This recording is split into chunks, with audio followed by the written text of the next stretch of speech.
Muy buenas tardes, queridos amigos. Bienvenidos a Vladimir a la Una. Vamos a dar la bienvenida a nuestro invitado de hoy, Henry Ramos Alup, secretario general del Partido Acción Democrática. Y feliz año, que ya estamos más cerca del carnaval que del año nuevo. Así es. Bueno, Henry, bienvenido, por supuesto. Este 2015, ¿cómo lo ves? ¿Cómo lo miras? Quisiera verlo mejor de lo que lo estoy viendo, ¿no? Creo que es muy complicado, fundamentalmente en lo que suele ser la más delicada de las complicaciones, porque afecta a la gente, a la totalidad, que es la situación económica, el abastecimiento, los servicios públicos. Ese es un tema verdaderamente acuciante, lo estamos viendo, con gente muy quejosa, en las enormes colas que tiene que hacer para acceder a artículos de primera necesidad. A veces las respuestas absolutamente impertinentes de algunos funcionarios del gobierno, que en vez de tratar de llevar frases de aliento, de sosiego e incluso de serenidad, más bien atizan o estimulan la rabia y el descontento que tiene la gente, porque el problema de la escasez y de la carestía y el de los precios de los artículos de primera necesidad no es cuestión de fantasía, eso no es ningún invento de la oposición, ni un truco del imperio, ni de la derecha, ni nada que se le parezca, es una realidad acuciante, producto de una realidad económica que viene desarrollándose con esa dinámica perniciosa desde hace 14 años. Porque el problema está en que a Maduro, por supuesto, es el presidente, es el principal responsable, pero le revienta en las manos la consecuencia de 14 años de política económica desacertada, que fue posible más o menos manejar cuando había excedencia de recursos petroleros, cuando había una situación de bonanza económica, cuando el gobierno era superavitario. Pero ahora que los precios del petróleo se contraen, luego de que durante 14 años se gastaron como más o menos 995 mil millones de dólares, que se dice fácil, más el producto de la renta interna, de los impuestos, etcétera, la consecuencia tenía que ser esta.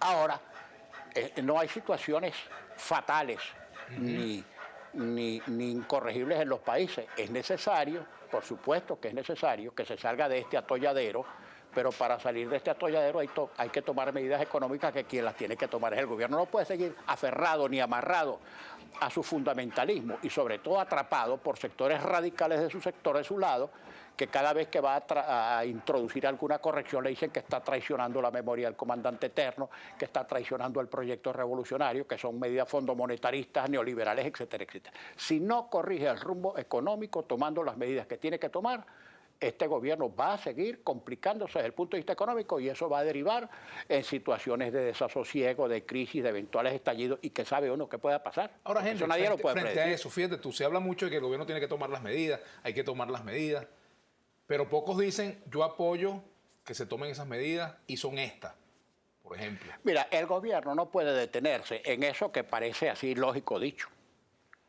porque el gobierno tiene que asumir sus costos, por eso es gobierno. El gobierno no puede decir, no tomo esta medida porque la oposición me va a caer encima. Si la oposición supuestamente le cae encima, el gobierno asume su costo porque para eso es gobierno.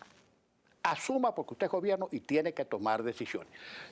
Ahora, si la oposición es tan irresponsable, por ejemplo, en determinado momento para sacar fiestas o para tratar de sacar dividendos de una medida que tome el gobierno que le está saliendo bien, es la opinión pública la que va a castigar a una oposición que se equivoque. Pero en definitiva, los costos de las medidas de gobierno no los puede soportar la oposición, sino el gobierno. Ahora tú, que tienes años en esto, en la política, que has estado en el Parlamento tantos años, que has sido protagonista de la elaboración de muchos presupuestos en este país y que has estado también en reuniones críticas de gobierno cuando hay situaciones económicas apremiantes, ¿cuáles son las medidas que tú piensas hay que tomar? Bueno, mira, la verdad es que aventurarse en el campo económico, que es una cosa tan complicada de especialistas, etcétera, preferiría no opinar sobre medidas específicas. Pero el gobierno tiene sus economistas, la oposición también los tiene. Hay gente que no está ubicada en ninguno de los sectores, pero que se siente angustiada porque sabe que hay que tomar medidas y si no se toman la situación se va a agravar, porque lo estamos viendo con esta dinámica. Ahora, no hay ninguna dinámica de este tipo que sea irreversible. Se puede corregir, pero se puede corregir con los pies en la tierra. Mira, yo hace unas semanas, yo vi un video de cuando Chávez estaba vivo, donde él hablaba nada más y nada menos que casi que de una paridad cambiaria de bolívar a dólar 1 a 1. Y se acabó el dólar paralelo, se pulverizó el dólar paralelo. Hace como 5 o 6 años. Bueno, ve la situación de la paridad cambiaria. Ahora, esa fue la consecuencia de estar ignorando sistemáticamente que existía como existe un dólar paralelo, que es al que puede acceder la inmensa mayoría del país, sea para importar, sea para comprar, sea para lo que sea, y que si no lo suministra el sector público, que es el principal proveedor, es algo así como el proveedor del 92% de las divisas que necesita el país. Si el gobierno no provee las exigencias de divisas que tiene el mercado, evidentemente que las que se cotizan en el mercado paralelo suben. Esto es elemental. Bueno, que vea el gobierno por dónde anda el dólar paralelo. ¿Qué hace falta para que el gobierno entienda que ese dólar sí existe y que es el marcador de todos los precios y servicios que existen en el país? Porque nosotros importamos algo así como el 70% de todo lo que consumimos. Comida, insumos, repuestos, maquinarias, etc. Ahora, eso lo sabe el gobierno. No puede ser no puede estar tan abstraído de la realidad ni tan fanatizado en sus propias fijaciones como para no darse cuenta de lo que está pasando. Sí hay un problema muy severo de divisas porque el gobierno no las provee. Que de repente te digan, bueno, que se fumaron 25.000 millones de dólares en los maletines del tráfico de influencia y de los cadivistas, etcétera. Pero bueno, señor, ¿y a quién va a culpar de eso si el gobierno es el que provee las divisas? Busque a ver quién fue el que las entregó mal, quién fue el que las despilfarró, quién fue el que las recibió y no importó. Para eso está el gobierno, y sobre todo un gobierno que pretende controlarlo todo y que se ha metido hasta en las cosas que no se debe meter. Pero repito, todas las cosas tienen corrección. Ahora mira, déjame detenerme en un punto, porque cada uno tiene sus propias angustias y no hay aquí sector que no esté más o menos presionado por los ultraísmos y por los radicalismos de parte y parte que en todos los sitios los hay. Yo, por ejemplo, yo no me alegro en absoluto de la disminución de los precios del petróleo, al contrario. Yo no puedo jugar a que este país se convierta en un cementerio para que Maduro fracase. Bueno, si Maduro va a fracasar, que fracase, pero no a expensas de 30 millones de venezolanos. Ahí me preocupa que bajen los precios del petróleo, porque disminución de los precios del petróleo es que hay menos divisas para comprar alimentos, el alimento que necesita la gente, las medicinas que necesita la gente, los servicios públicos en los que hay que invertir para mejorar lo que son los que afectan a la gente. Bueno, yo no me alegro.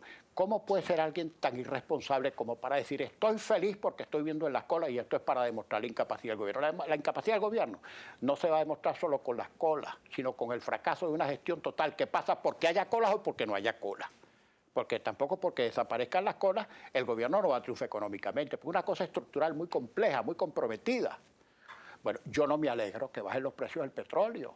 ¿Cómo me voy a alegrar? Además, si yo como oposición pretendo ser gobierno, caramba, yo no quiero que me entreguen un cementerio. Yo no quiero que me entreguen un país en el cual yo no voy a tener ni siquiera con qué pagar la luz en la casa de gobierno. Necesitamos un país que sea recuperable, si no en el corto, en el Siendo mediano así, plazo. Henry, ¿cuáles son los aportes que la oposición estaría dispuesta a hacer en una coyuntura como esta? Porque si bien el gobierno es responsable, la oposición también tiene su pequeña responsabilidad en cuanto a alternativa política. Mira, Vladimir, quiero ser insistente en esto. En ningún país la oposición gobierna. La oposición es la oposición que está allí como, digamos, como contrapeso, como marcador de todo lo indebido o incorrecto que haga el gobierno y, por supuesto, no poner su carne en el asador para pagar las consecuencias de lo que el gobierno haga malo o deje de hacer, sino para hacer eso oposición y sobre todo para presentarse como alternativa. Y para eso también la oposición hace la crítica y pone la solución.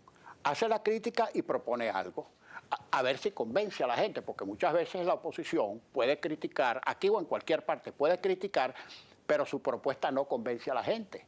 Y si la gente no se convence que esta oposición que tenemos es mejor que este gobierno que tenemos, pues a lo mejor las cosas no van a cambiar de mano. Y este es un tema para el que tenemos tiempo para hablar. Por supuesto, vamos a la pausa y vamos a hablar de